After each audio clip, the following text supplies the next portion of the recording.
প্রোগ্রামে উপস্থিত সম্মানিত ভাই বন্ধুগণ, আমরা সর্বপ্রথম আল্লাহ সুবহানাহু ওয়া তাআলার শুকরিয়া জ্ঞাপন করছি যে আল্লাহ সুবহানাহু ওয়া তাআলা আমাদেরকে এই মাহে রমাদানের আজকের এই সময়ে দ্বীনি জ্ঞান অর্জনের জন্য ইফতারের পূর্ব মুহূর্তে আমাদেরকে আজকের এই সেমিনারে অংশগ্রহণের তৌফিক দান করেছেন। এই জন্য আল্লাহ সুবহানাহু ওয়া তাআলার শুকরিয়া জ্ঞাপন করতে শুকরিয়া আলহামদুলিল্লাহ। দরুদ ওয়া সালাম পেশ করছি মানবতার মুক্তির দিশারি সর্বকালের সর্বশ্রেষ্ঠ মহামানব আহমদ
ছড়িয়ে দিচ্ছেন।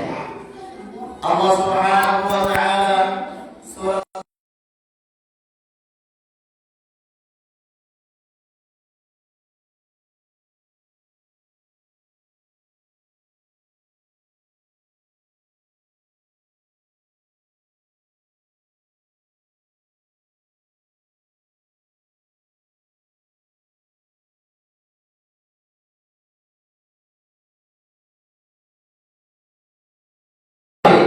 যেভাবে ইচ্ছা সেভাবে আপনি প্রচার করতে পারবেন না। এভাবে রাসূলুল্লাহ সাল্লাল্লাহু আলাইহি ওয়াসাল্লামের হাদিস আছে যে মানুষ মিথ্যাবাদী হওয়ার জন্য এতটুকুই যথেষ্ট যে ওই ব্যক্তি যা শুনে তাই প্রচার করে। এই জন্য শোনার সাথে সাথে ওই জিনিসটা প্রচার করলে আপনি বিপদে পড়বেন।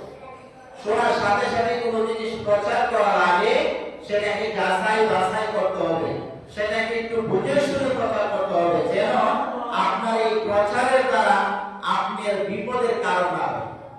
আপনি রাসূল সাল্লাল্লাহু আলাইহি ওয়াসাল্লামের হাদিস সম্পর্কে না জেনে, রাসূলের হাদিস না এটা না জেনে আপনি প্রচার করে ফেললেন। এই জন্য রাসূল সাল্লাল্লাহু আলাইহি ওয়াসাল্লাম বলেন, মান কাসিবা আলাইকা মুতাআম্মিদান ফালইয়াতাবাওয়া মাকআদাহু মিনান নার। যে ব্যক্তি আমি রাসূলের নামে এমন কথা বলে গেল, রাসূল যা বলেনি এমন হাদিস মানুষের মনে পৌঁছে দিল, রাসূলের থেকে বর্ণিত নয়, রাসূল থেকে প্রমাণিত নয়, এমন কথা এমন হাদিস যদি সে প্রচার করে, সে বর্ণনা করে, তাহলে সে যেন জেনে নেয় তার ইসলাম জানা। তাহলে অযথা কোনো হাদিস বর্ণনা করা, ইসলামের নামে কোনো কিছু চালিয়ে দেওয়া, কোনো জিনিস না জানলে অযথা প্রচার করা, এইগুলো আপনাকে জাহান্নামে নিয়ে যাওয়ার অন্যতম কারণ। এই জন্য প্রিয় ভাইয়েরা আমার, এই রমাদান মাসে অবশ্যই আমাদেরকে খবর প্রচারের ক্ষেত্রে সতর্কতা অবলম্বন করতে হবে। রমাদান মাসে আমরা বর্তমান সময়ে পৃথিবীতে যে যুদ্ধের সম্মুখীন হয়েছে, এই যুদ্ধকে কেন্দ্র করে বহু মানুষের ঈমান হরণের প্রচেষ্টা চলছে। বহু মানুষ ঈমান থেকে খারিজ হয়ে যাচ্ছে না বুঝার কারণে, অতি আবেগ অতি ভালোবাসার কারণে মানুষ ইসলাম থেকে খারিজ হয়ে যাচ্ছে। এই জন্য রাসূলুল্লাহ সাল্লাল্লাহু আলাইহি ওয়াসাল্লাম বলছেন, বাদিরু বিল আ'মালি ফিতানান কাকিতাইল লাইলিল মুসলিম, তোমরা আমলের দিকে দাবিত হও অন্ধকার রাত্রি টুকরার নেই ফিতনা আসার পূর্বে। তখন পরিস্থিতিটা এমন হবে যে দাঁড়িয়ে থাকা ব্যক্তিটা বসে থাকা ব্যক্তির চেয়ে উত্তম হবে, বসে থাকা ব্যক্তি দাঁড়িয়ে থাকা ব্যক্তির চেয়ে, দাঁড়িয়ে থাকা ব্যক্তি চলে যাওয়া ব্যক্তির চেয়ে, চলে হেঁটে চলা ব্যক্তি আরোহণ করা ব্যক্তির চেয়ে উত্তম হবে। তখনের পরিস্থিতিটা এমন হবে যে মানুষ চতুর্মুখী ফিতনায় লিপ্ত হবে।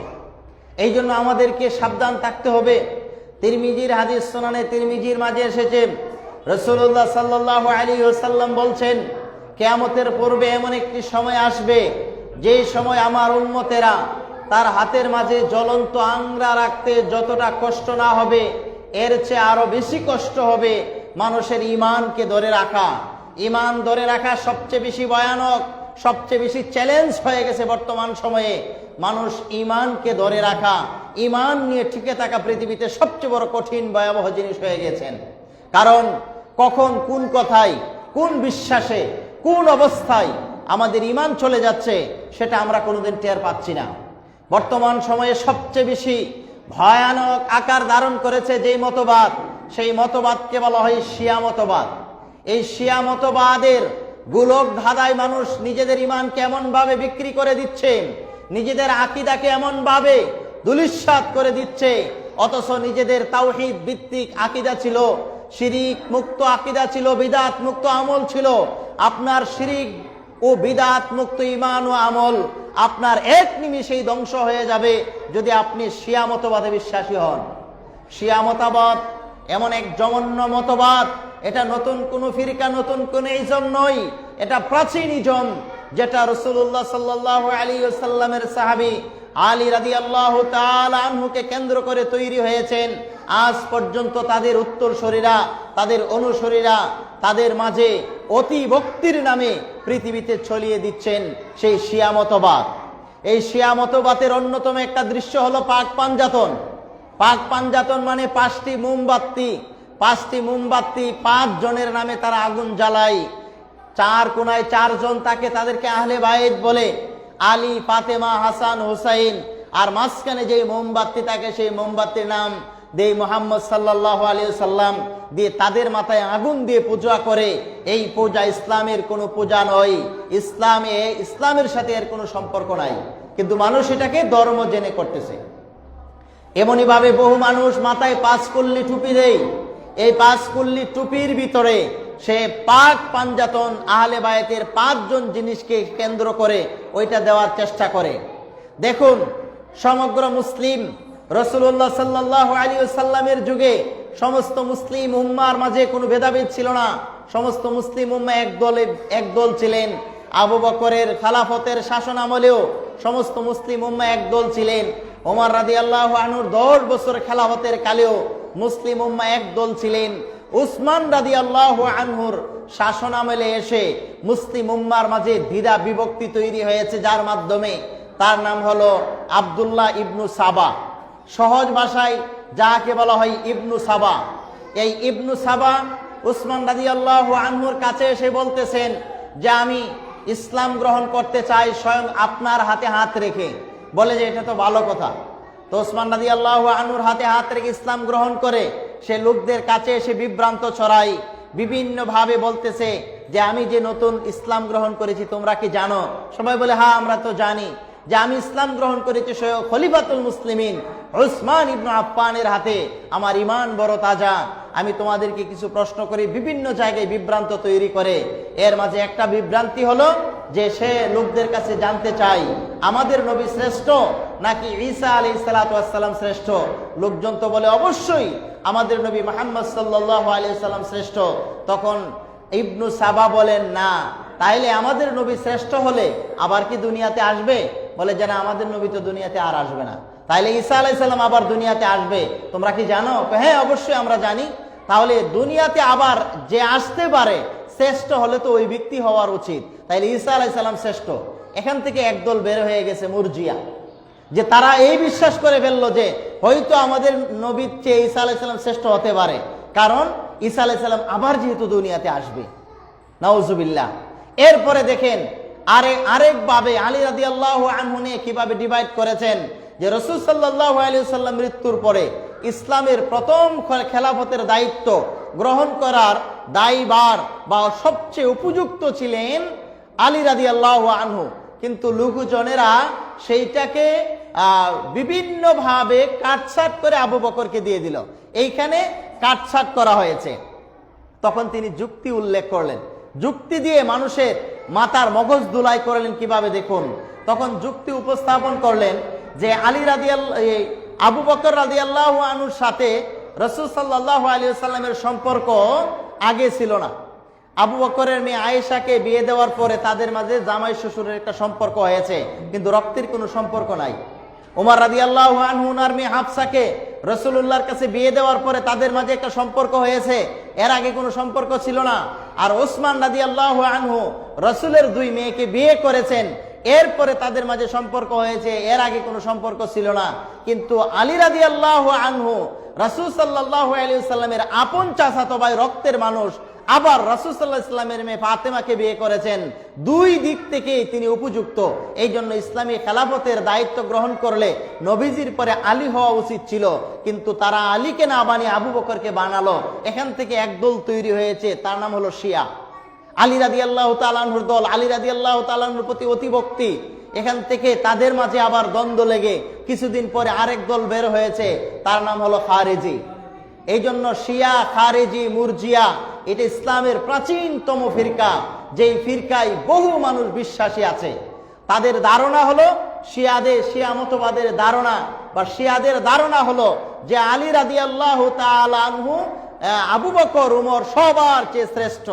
অথচ রাসূলুল্লাহ সাল্লাল্লাহু আলাইহি ওয়াসাল্লাম জীবিত থাকা অবস্থায় আবু বকর রাদিয়াল্লাহু আনহুর ইমামতিতে সালাত আদায় করেছেন, এবং রাসূলুল্লাহ সাল্লাল্লাহু আলাইহি ওয়াসাল্লামের জীবিত দশায় আবু বকর রাদিয়াল্লাহু আনহু সালাতের ইমামতি করেছেন। এর থেকে ইঙ্গিত পাওয়া যায়, এর থেকে বোঝা যায় রাসূলের পরে ইমামতির দায়িত্ব, খেলাফতের দায়িত্ব আবু বকর গ্রহণ করবে। এর নাম হলো ইসলাম। আর শিয়া মতবাদের তারা বিশ্বাস করে আলী রাদিয়াল্লাহু আনহু ছিল খেলাফতের যোগ্য, এই জন্য অন্য আবু বকর সেটাকে ছিনিয়ে নিয়ে গিয়েছেন। এই জন্য ইসলামের খেলাফতরা টুকরো টুকরো হয়েছে। তো দেখুন, এই শিয়া মতবাদের তারা ফেরেশতা আপনার সাহাবীদেরকে গালি দেয়, আয়েশা রাদিয়াল্লাহু তাআলা আনহুকে জিনাকারিনী বলে অপবাদ দেয়, আবু বকর রাদিয়াল্লাহু আনহুকে জালেম বলে অপবাদ দেয়। তারপরেও দেখা যাচ্ছে এই শিয়া মতবাদের, শিয়া বিশ্বাসী মানুষের অভাব নাই। শিয়া মতবাদ, যারা শিয়া মতবাদ বিশ্বাস করে তারা ইসলাম বা মুসলিম থাকতে পারে না।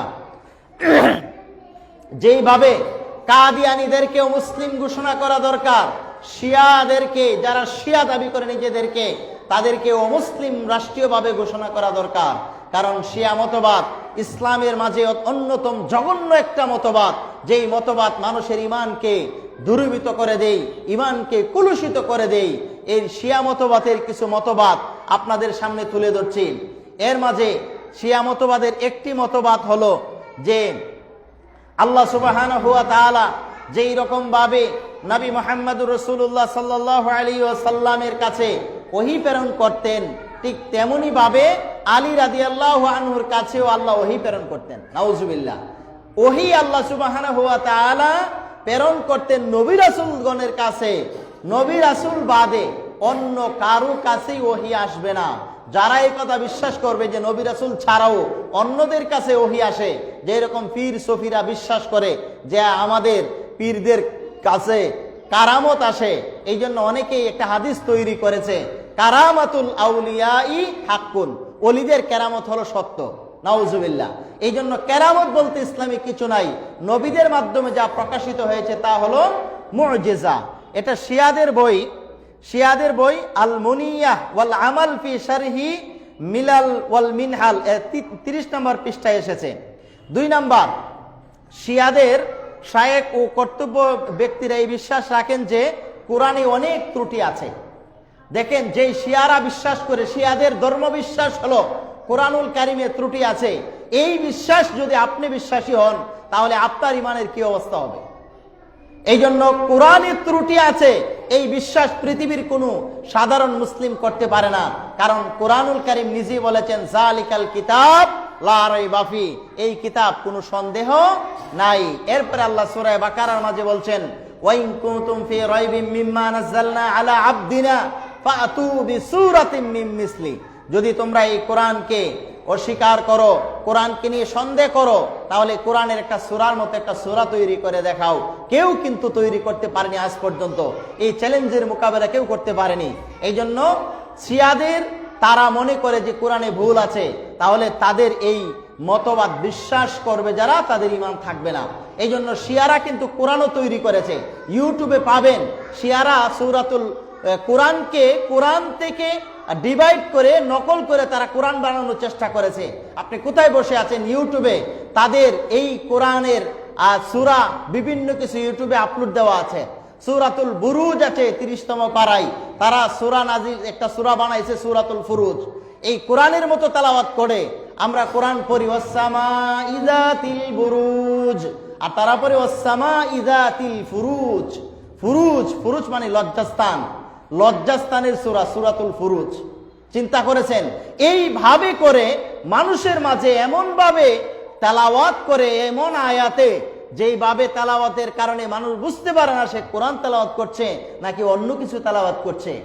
এভাবে মানুষ ধোঁকা খেয়ে যাচ্ছে। তারপরে শিয়াদের অন্যতম আকীদা হলো যে আলী রাদিয়াল্লাহু তাআলা আনহু মৃত ব্যক্তিকে জীবিত করতে সক্ষম। চিন্তা করছেন? নাউজুবিল্লাহ। মৃত ব্যক্তিকে জীবিত করা, এটা আল্লাহ সুবহানাহু ওয়া তাআলা নবী রাসূলগণ একজন নবী ছিলেন যে ঈসা আলাইহিস সালাতু ওয়াস সালাম তাকে মুজিজা দিয়েছিলেন, পরবর্তীতে শেষ। এছাড়া মৃতকে জীবিত করার ক্ষমতা একমাত্র আল্লাহ সুবহানাহু ওয়া তাআলা। এরপরে যদি কেউ বিশ্বাস করে যে মৃতকে জীবিত করতে পারে কোনো মানুষ, তাহলে তার ঈমান থাকবে না। এরপরে শিয়াদের অনেকগুলা গোষ্ঠী আছে, অনেকগুলা জাতি আছে। শিয়াদের ইমাম আছে 12 জন, এইটাকে বলা হয় ইমামিয়া। এই গোষ্ঠীর নাম হলো ইমামিয়া। ইসনা আশারা ইমাম, ইসনা আশারা ইমাম। এক এক ইমামের মতবাদ এক এক ধরনের, এক এক ইমামের চিন্তা ভাবনা এক এক ধরনের। শিয়াদের কালিমা হলো যে লা ইলাহা ইল্লাল্লাহ মুহাম্মাদুর রাসূলুল্লাহ, এর সাথে আরেকটা শব্দ যুক্ত হবে ওয়া আলিয়ুন ওয়ালিউল্লাহ। আলী রাদিয়াল্লাহু আনহু আল্লাহর ওলি। আবার আরেকটা মতবাদ, আরেক ইমামের মতবাদ আছে যে লা ইলাহা ইল্লাল্লাহ আলিয়ু খলিফাতুল্লাহ। মুহাম্মদুর রাসূলুল্লাহ নেই, যে আলিয়ুন খলিফাতুল্লাহ, আলী হলো আল্লাহর খলিফা। এইভাবে করে ইসলামের যত বিকৃতি তৈরি করেছেন এই শিয়াদের মাধ্যমে তৈরি হয়েছে। এরপরে শিয়াদের শায়েখদের ধারণা এবং দাবি যে তারা সাধারণ শিয়াদেরকে জান্নাতে নিয়ে যেতে পারবে। সাধারণ শিয়া যারা আছে তারা তাদের ইমামদের হাত ধরে জান্নাতে যেতে পারবে। নাউজুবিল্লাহ। একটু চিন্তা করলেন যে জান্নাতে নিয়ে যাওয়ার মালিক বা জান্নাতে মানুষ তাদের নেক আমল দ্বারা, ইমান আমল দ্বারা জান্নাতে যাবে। কেউ কাউকে জান্নাতে নিয়ে যেতে পারবে না। আল্লাহ সুবহানাহু ওয়া তাআলা বলছেন যে মান যাল্লাযী ইয়াশফাউ ইনদাহু ইল্লা বিইজনি, যে কার এমন হিম্মত আছে আল্লাহর কাছে সুপারিশ করবে আল্লাহর অনুমতি ব্যতীত। একমাত্র আমাদের নবী মুহাম্মদ সাল্লাল্লাহু আলাইহি ওয়াসাল্লাম ব্যতীত অন্য কেউ আপনার সুপারিশ করার কোনো ক্ষমতা থাকবে না। তারপরে শিয়াদের আরেকটা ভ্রান্ত আকীদা হলো যেই কোনো ধরনের যৌন লালসা পালন করা কোনো দোষের কোনো কিছু না।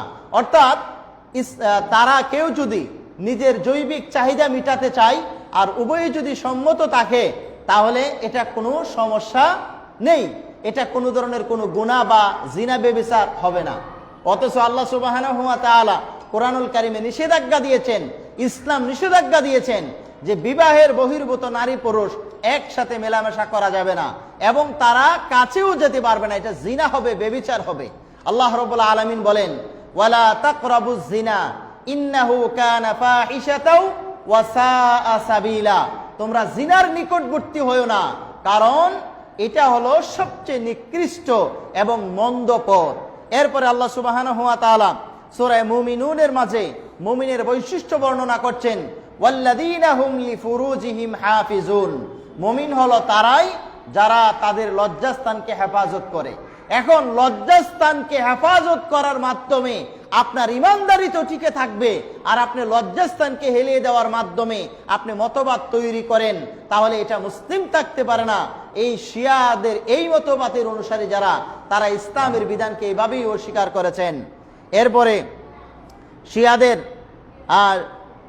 শিয়াদের শায়েখরা বলে যে তাদের ইমামরা আল্লাহ তাআলার পক্ষ থেকে ওহী ব্যতীত কোনো কথা বলে না, এই ব্যাপারে সকলকে ঈমান রাখার জন্য তারা আহ্বান জানায়। এটা আছে বিহারুল আনোয়ার এর 17 খণ্ডের 155 নম্বর পৃষ্ঠায়, যে তাদের শায়েখরা আল্লাহর পক্ষ থেকে ওহী পেয়ে তাদেরকে বিভিন্ন খবর দেয়, সংবাদ দেয়। তার মানে ইমামদের কথাও দলিল হিসাবে ব্যবহার করতে হবে, দলিল হিসাবে মানতে হবে। এরপরে দেখেন তাদের আরেকটা আকীদা হলো যে খোমেনি তার ইসলামী হুকুমত, যেই খোমেনি মারা গিয়েছে বা বিশ্ব নিয়ে তুলপার, খোমেনি তার ইসলামী হুকুমত কিতাবের মাঝে লিখেছে যে আমাদের ইমামদের এমন মর্যাদা রয়েছে যেখানে কোনো নিকটস্থ ফেরেশতা বা প্রেরিত নবীও বুঝতে পারবে না। নাউজুবিল্লাহ। একটু চিন্তা করেন, এই কথাটা একটু লক্ষ্য করেন যে শিয়াদের ইমামদের মর্যাদা এত বেশি আছে যেই মর্যাদায় নবী রাসূলও পৌঁছতে পারবেন না। এই বিশ্বাস যদি কেউ করে তাহলে সে মুসলিম থাকতে পারে? এই জঘন্য বিশ্বাস এবং জঘন্য ভ্রান্ত বিশ্বাস, তাদের মাঝে অসংখ্য ভ্রান্ত বিশ্বাস বিরাজ করছে। এরপরে দেখেন শিয়াদের আরেকটি ভ্রান্ত আকীদা বিহারুল আনোয়ারের 27 নম্বর খণ্ডর 79 নম্বর পৃষ্ঠায় এসেছে, মৃত ব্যক্তিকে সর্বপ্রথম আহলে বায়াতের ভালোবাসা সম্পর্কে জিজ্ঞেস করা হবে। মৃত ব্যক্তিকে যখন জীবিত করা হবে তখন সর্বপ্রথম তাদেরকে জিজ্ঞেস করা হবে তোমাদের আহলে বায়াতদের প্রতি তোমাদের ভালোবাসা ছিল কিনা। আহলে বায়াতের ভালোবাসা থাকলে তোমরা জান্নাতে যেতে পারবা। এখন আহলে বায়াত কারা? ওই যে হাসান, হুসাইন, আলী, ফাতেমা আর মুহাম্মদ সাল্লাল্লাহু আলাইহি ওয়াসাল্লাম, তাদের প্রতি ভালোবাসা লাগবে। অথচ কবরে একটা মুমিনকে জিজ্ঞেস করবে মার রব্বুকা, তোমার রবকে, অমান দিনুকা, তোমার দিনকে। 3 নম্বর প্রশ্ন করো ওয়ান হাদাল রাজুল আল্লাযী বুইসা ফীকুম, এই লোকটিকে যাকে তোমাদের মাঝে প্রেরণ করা হয়েছিল, অর্থাৎ নবী সাল্লাল্লাহু আলাইহি সাল্লাম সম্পর্কে প্রশ্ন করা হবে। এরপরে প্রশ্ন করা হবে তুমি এগুলা কোথায় থেকে জানলা, তোমরা এইভাবে এই ব্যাপারে কোথায় থেকে শিখতে পারলা।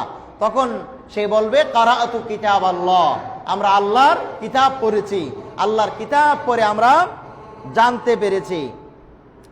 এরপরে দেখেন শিয়াদের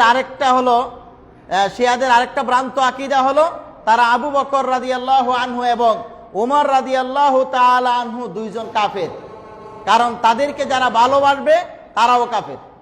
কেন? ওমর রাদিয়াল্লাহু আনহু এবং আবু বকর রাদিয়াল্লাহু আনহু কেন কাফের? কাফের হলো এই জন্য যে আলী রাদিয়াল্লাহু আনহুকে খেলাফতের দায়িত্ব না দিয়ে খেলাফত তারা দুইজনই ছিনিয়ে নিয়ে গিয়েছেন, এই জন্য কাফের। এরপরে শিয়াদের আরেকটা ভ্রান্ত আকীদা হলো যে শিয়ারা আয়েশা রাদিয়াল্লাহু তাআলা আনহা এবং হাফসা রাদিয়াল্লাহু তাআলা আনহাকে কাফের মনে করে। অর্থাৎ তারা বিশ্বাস করে যে জাহান্নামের যেই 7টি স্তর আছে, 7টি দরজা আছে, জাহান্নামের 7টি দরজায় আয়েশা রাদিয়াল্লাহু তাআলা আনহার জন্য, কেননা আয়েশা রাদিয়াল্লাহু তাআলা আনহা বেবিচারিনী। নাউজুবিল্লাহ। এরপরে শিয়াদের ইমাম ওয়ালিদের কবর বা মাজার জিয়ারত করা অন্যান্য ফরজের মতো এমন একটি ফরজ যে এটি পরিত্যাগ করবে সে কাফের হয়ে যাবে। চিন্তা করলেন কত জঘন্য মতবাদ এবং জঘন্য ভ্রান্ত বিশ্বাস এই শিয়াদের মতবাদের ভিতরে রয়েছে। এই শিয়া মতবাদ মানুষের মাঝে এমনভাবে ছড়িয়ে পড়েছে, মানুষ নিজের অজান্তেও শিয়াদের কার্যক্রমকে আপনার বিশ্বাস করছেন, শিয়াদের বিভিন্ন ভ্রান্ত বিশ্বাসকে তারা সাক্ষ্য দিচ্ছেন, শিয়াদের ভ্রান্ত বিশ্বাসকে তারা নিজেদের ভ্রান্ত বিশ্বাস হিসেবে চালিয়ে দিচ্ছেন, শিয়াদেরকে খাঁটি 1 নম্বর মুসলিম হিসেবে তারা বলতেছেন। অথচ বিভিন্ন কিতাব এবং শিয়াদের তাদের কিতাব থেকেই যেই সমস্ত জঘন্য ভাষা আর জঘন্য আকীদাগুলা পাওয়া যায়, এই আকীদাগুলা একজন মুসলিম শুনলে সে সহ্য করার কোনো মতো না। কোন মুসলিম যদি মারা যায় অবশ্যই অপর মুসলিমের অন্তরে লাগবে, যদি সে সত্যিকারের মুসলিম হয়। কারণ রাসূলুল্লাহ সাল্লাল্লাহু আলাইহি ওয়াসাল্লাম বলেন আল মুসলিমুনা কা জাসাদি ওয়াহিদ, মুসলিমরা হলো একটা দেহের মতো। মুসলিম হলো সমগ্র পৃথিবীর মুসলিমরা একটা দেহের মতো। কোন মুসলিমের কোন জায়গায় যদি আঘাত লাগে তাহলে সমস্ত মুসলিমের অন্য জায়গায় আঘাত লাগার মতো অবস্থা হবে এবং আঘাত লাগবে যদি সে সত্যিকারের মুসলিম হয়। এই জন্য মুসলিমের দরদ অপর মুসলিমের জন্য উতলে উঠতে হবে, কোনো শিয়ার জন্য নয়, কোনো কাফেরদের জন্য নয়, কাদিয়ানীদের জন্য কোনো মুসলিমের দরদ উঠলে উঠতে পারে না, ভ্রান্ত বিশ্বাসীদের জন্য কোনো মুসলিমের দরদ উঠতে পারে না, কোনো ভ্রান্ত আকীদা বিশ্বাসীদের জন্য মুসলিমদের ধর্ম বিশ্বাস যারা করে না, ধর্ম বিশ্বাসের বিপরীত যাদের ধর্ম বিশ্বাস, তাদের প্রতি মুসলমানেরা ভালোবাসতে পারে না। এই জন্য সূরা তাওবার মাঝে আল্লাহ রাব্বুল আলামিন ঘোষণাই করেছেন যে লা ইয়াত্তাখিদুল কাফিরিনা লা ইয়াত্তাখিদুল মুমিনিনাল কাফিরিনা আউলিয়া, যে মুমিনরা কাফেরদেরকে যেন বন্ধু হিসেবে গ্রহণ না করে, যারা ইসলামের বহির্ভূত কাজ করে, যারা ইসলামকে নিয়ে কটাক্ষ করে, যারা ইসলামের আকীদা বিশ্বাসকে উল্টিয়ে ভ্রান্ত বিশ্বাসে যারা বিশ্বাসী হবে, তাদের এই বিশ্বাস থেকে দূর হয়ে আমাদেরকে সঠিক আকীদা ও সঠিক বিশ্বাসের দিকে আমাদেরকে এগিয়ে আসতে হবে। এই জন্য আসুন এই রমাদান মাসেও যেন আমরা ঈমানচ্যুত না হই, আমাদের বিশ্বাস যেন ভ্রান্ত বিশ্বাসের দিকে এগিয়ে না যায়, আমাদেরকে অবশ্যই খেয়াল রাখতে হবে। আমরা যেন বাকি রমাদান, যেই রমাদানগুলো আমাদের আছে, সেই রমাদানগুলো আমরা কিভাবে কাটাবো, এই বাকি রমাদানগুলা আমরা চেষ্টা করব অন্তত কোরআনের সাথে সময় কাটানোর জন্যে। কোরআন এবং সিয়াম বন্দার জন্য আল্লাহ সুবহানাহু ওয়া তাআলার কাছে সুপারিশ করবেন। আল্লাহ রাব্বুল আলামিন রাসূলুল্লাহ সাল্লাল্লাহু আলাইহি সাল্লামের হাদিসে বলে দিয়েছেন, ইয়াকুলুস সিয়াম ওয়াল কুরআন ইয়াশফাআন লিল আবদি, সিয়াম এবং কোরআন বন্দার জন্য সুপারিশ করবেন।